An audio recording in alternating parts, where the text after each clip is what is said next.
In this video, to introduce FluoroMatch Visualizer, we're going to go over each part of FluoroMatch Visualizer, and then in the next three parts, we'll discuss about how to use this to validate PFAS chemical series. So this will be a brief overview. See, we've got our tutorials, our software updates at top, and then we've got a number of filters. So for example, I can filter by series. So for example, let's say I see this pink series over here and I want to look at it. It has a lot of members. I can scroll over. I'll see the chemical structure, the score, which is highly confident, score of A, formula, so on and so forth, and I see it's series 126. So I can go over here and now just see series 126. You can also see the same series in the retention time mass to charge plot, as well as other plots. So these two plots, this is the Kendrick mass defect plot. Everything forms a straight line that has the same functional group, but differs in carbon fluorine chain. So for example, this will have maybe 6 carbons, this is going to have 7 carbons, and the carbon fluorine chain is going to grow by 1 each time. And they'll be separated by 50 units. So this plot right here really helps you find PFAS chemical series, even without any of the other functionalities. You can zoom in and see some of these series right away. This plot helps you validate series. Things should form a nice diagonal line over here. So for example, again, if we clicked one of these series over here, let's go for this one over here again. So this is 126. So again, select 126. Again, you should see a nice straight pattern here. Anything that falls outside of that pattern will be a false positive. In this case, all things fall within the pattern, forming a nice, somewhat straight diagonal line. It's going to also match your gradient. Here you'll see some isomers potentially. So here you can see 3 features that have the same mass to charge, but slightly differing retention time. So if we want to click those, we can look at one other plot here, which is your EIC plot. And you can see now the 3 isomers, and indeed there are 3 separated peaks for this chemical, only one of which is confidently annotated, but doesn't mean the other ones aren't actually true as well, given that they fall within this nice pattern. So now you can also look at your MS1 spectra over here. So let's look for this one chemical series. So over here, so we're just looking at the one at retention time 8.8 and 569. So 8.8 being probably right over here. Yep, 8.8. This large peak. And we can see its MSMS spectra.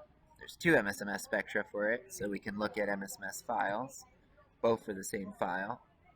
So 2 scans, and then you can see all the different fragments in this MSMS spectra.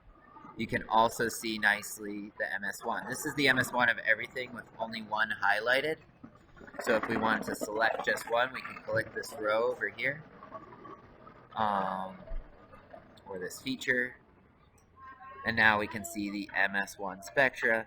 So this is the M ion for 569, this is the M+1, and this is a sulfur related peak, so 34S. So this helps us validate that it does have a sulfur indeed in it.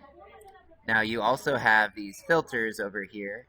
So let's go through each of them. We talked about the series filter, but let's unclick that. We can also go by name or class.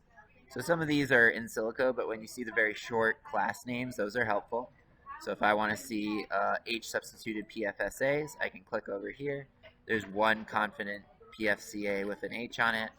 I can also look at this series and see if there's other members that are less confidently annotated, but for the series of 108. So this is going to be a very helpful filter, this series filter. So I can click 108, click off of this H substituted, and see if there's any other members. So indeed, there are more members, although they all have different retention times, same mass to charge, so probably false positives here. Background, and indeed, if we do look at the spectra, we can see, okay, like this may be something from solvent or something. This is not a well-formed peak. So on and so forth. So let's unselect this. You could look through all the different name and class ones. Score is very helpful. If you look at the manual, it'll talk about all the different scores, or the publication for FluoroMatch 2.0 goes in depth into the scoring. But here you can select based on confidence. So A's would be very confident, 5% false positive rate. So you could look through those series first, as you'll see in the next tutorials. The number in series we'll also talk about, but this is how many members. So if I just want to look at those that form 3 or more, I can select all these. And now I can see all of those that form 3 or more series. Number of fragments with fluorine. So if I want 1 or more fluorine fragments that it needs to contain, now I further filter down potential candidates for PFAS. Each of these will have an MSMS spectra with at least 1 fluorine annotated. Now, normalized mass defect between negative 0.05 and positive 0.05 is our default, and that's where 95+% of our PFAS fall. You'll see that you don't see anything outside this range, but if you do want to find things that just have maybe a small amount of fluorine substitution, may not be carbon-fluorine chains, you might want to go all the way out and look at everything. So here now, we've spread out, and you can see all of the different features with 3 or more in the series, so on and so forth. Maybe you want to just look 4 or more, 5 or more, and now we can see some interesting chemicals that might actually be PFAS series, even though they're outside of that mass defect range. You can, again, put the 1 fluorine. Okay, indeed, yes, this blue one does look like it may be some kind of interesting PFAS.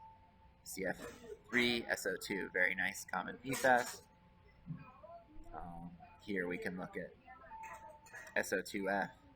So again, some kind of sulfonic related PFAS over here. Alright, so let's set these back.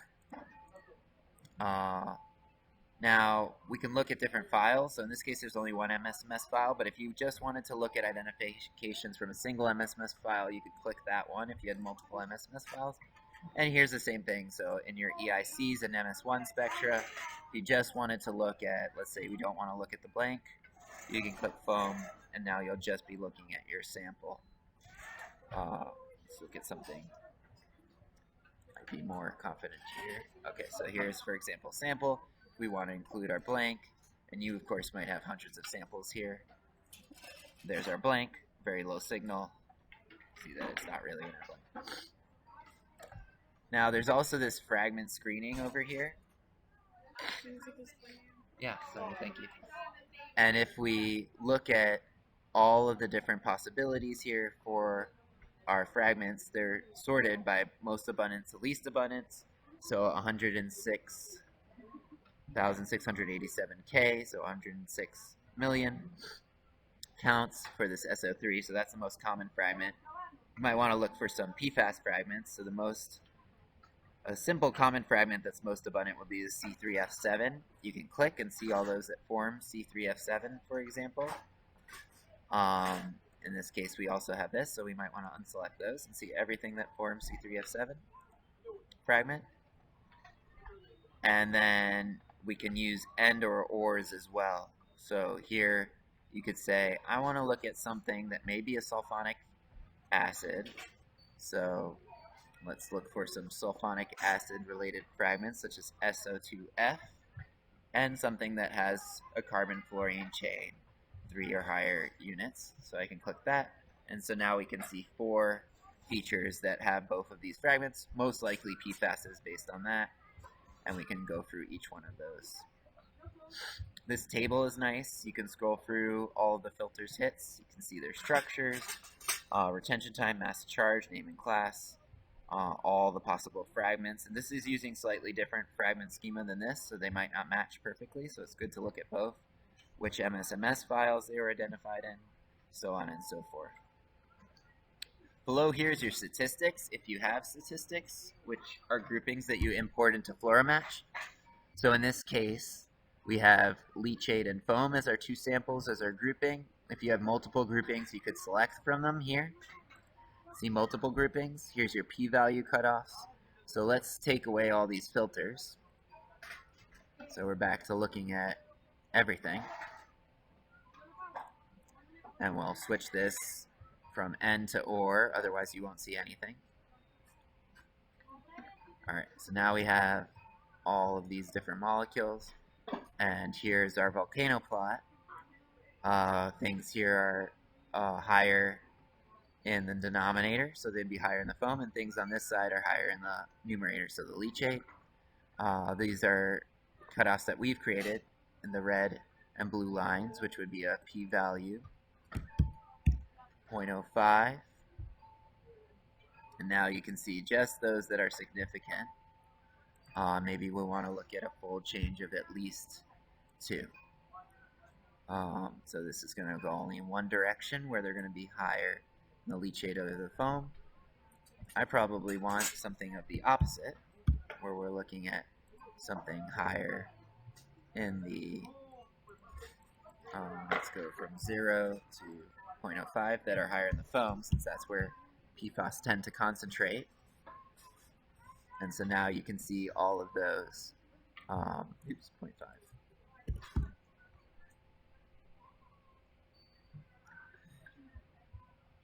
Now here you can see a sum across all samples. So this is probably intuitive enough, where this is the sum of all of the different PFAS in the foam. And this is the sum of all the different PFAS in the leachate across different samples. You get this violin plot. And of course, because we've specifically cut out things that are higher in the foam, you see a nice violin plot where the sum of all these PFAS are much higher than those of leachate by a significant amount. Here is for all the individual PFAS levels as individual data points. So this is the entire distribution of all the PFAS across all the samples. And then you can see a nice heat map over here, which shows the different levels of these chemical compounds. If I select any one, including at the top here, so let's say I was going up here and I wanted to see these nice chemical series over here. And I know this one is a PFAS related to maybe a sulfonamide or something. Now I can see the statistics for that. Note that there's 2 isomers here, so both showed up. And I can see the statistics. Let's look at one of those isomers. And here we can see how significantly different they are in samples. And you can also see them highlighted in the loading. This is a PCA that's just kind of static, showing the foam and the leachate samples are different.